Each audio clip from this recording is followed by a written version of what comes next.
മുന്നിൽ നടന്നീടിന ഗോവുതന്റെ പിമ്പേ ഗമിക്കും ബഹുഗോക്കളെല്ലാം. കുഞ്ചൻ നമ്പ്യാരുടെ വരിയ. മുന്നിൽ ഒരു പശു നടക്കും, ആ പശുവിന്റെ പുറകെ ബാക്കി പശുക്കളും നടക്കും. ഇതാ നമുക്ക് പറ്റിയ അബദ്ധം. ഭാരതത്തിലെ ഇതിഹാസ പുരാണാദികളെല്ലാം എഴുതുന്ന കാലത്ത് കമ്പ്യൂട്ടർ ഇല്ല, വെച്ചെഴുത മേശയില്ല. ഉണ്ടോ? ഈ അറ്റത്ത് ബോൾ ഉരുളുന്ന ബോൾ പെന്നില്ല. ബോൾ പെന്നിന് ബോൾ പെൻ എന്ന് പേര് വന്നെങ്ങനെയെന്നറിയോ? നിബിന് പകരം ബോൾ ഉരുളുന്നതുകൊണ്ട് സ്മൂത്ത് ആയിട്ട് എഴുതാൻ പറ്റും. അതാ ബോൾ പെൻ. ലൈറ്റില്ല, വെളിച്ചമില്ല.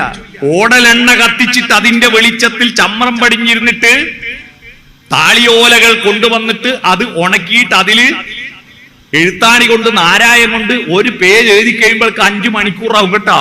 കോറി കോറി എഴുതിയിട്ടാണ് ഇത്രയും വലിയ ബൃഹത്തായ ഗ്രന്ഥങ്ങൾ ഉണ്ടാക്കിയത്.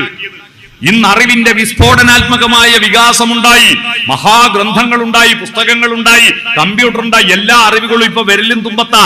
എന്നിട്ട് അത് പോയിട്ട് അതിന്റെ 10-1 ഗുണമുള്ള ഒരു പുസ്തകം ഉണ്ടാകുന്നുണ്ടാ? എന്താ ഉണ്ടാവാത്ത കാര്യം? ഞാൻ പറഞ്ഞ അതിനും തെളിവ് ഞാൻ തരാം. ഞാനിങ്ങനെ നോബൽ സമ്മാനം പ്രഖ്യാപിക്കുമ്പോൾ ഇങ്ങനെ പ്രതീക്ഷിക്കും, ഇന്ത്യയിലൊരു നോബൽ സമ്മാനം. നിരാശരായിരിക്കും. ഇന്ത്യയിൽ ആദ്യ നോബൽ സമ്മാനം കിട്ടിയ കൃതി ഏതാണെന്നറിയോ? ഏതാ ഇന്ത്യയിൽ ആദ്യ നോബൽ സമ്മാനം കിട്ടിയ കൃതി? അറിയില്ല. ഇന്ത്യക്ക് ആദ്യ നോബൽ സമ്മാനം കിട്ടിയ കൃതി രവീന്ദ്രനാഥ ടാഗോറിന്റെ ഗീതാഞ്ജലിയാണ്. ഗീതാഞ്ജലി. ഏറ്റവും ഒടുവിൽ നോബൽ സമ്മാനം കിട്ടിയ കൃതി ഏതാണെന്നറിയാവോ? ഏറ്റവും അവസാനമായി കിട്ടിയത് അതും രവീന്ദ്രനാഥ ടാഗോറിന്റെ ഗീതാഞ്ജലിയാണ്. വേറെ കിട്ടിയിട്ടില്ല. ആദ്യമായി കിട്ടിയത് തന്നെയാണ് അവസാനമായി കിട്ടിയത്. വേറൊരു പുസ്തകത്തിന് കിട്ടിയില്ല. എന്താ കാരണം എന്ന് ഞാൻ പറയട്ടെ? കാരണം ഞാൻ പറയാം. നമ്മുടെ ആസ്തിക ബോധ്യത്തിന്റെ, നമ്മുടെ ദൈവവിശ്വാസത്തിന്റെ അടിത്തറ, അതിന്റെ മിസ്റ്റിസിസം, പ്രപഞ്ചാത്മാവും ജീവാത്മാവും തമ്മിലുള്ള ബന്ധം, മിസ്റ്റിസിസം. ആ മിസ്റ്റിസിസം ലോകത്തിലുള്ള തത്വശാസ്ത്രങ്ങളെയും കണക്ട് ചെയ്ത് ആധുനിക മനുഷ്യരെ ഏറ്റവും ഫലപ്രദമായി ബോധ്യപ്പെടുത്തുന്ന ഒരു കൃതിയാണ് ഗീതാഞ്ജലി. ആ ഗീതാഞ്ജലിയിൽ ടാഗോർ പറയുന്നു, ദൈവമെന്ന് പറയുന്നത് സംഗീതമാണെന്ന്.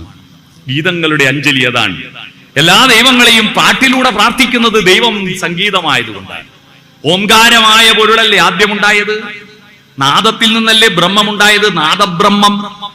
ഓംകാരമായ പൊരുൾ മൂന്നായി പിരിഞ്ഞുടനെ ആംകാരമായതിനു താൻ തന്നെ സാക്ഷിയതു ബോധം വരുത്തുവതിനാളായി നിന്ന പരമാചാര്യ രൂപ ഹരിനാരായണ.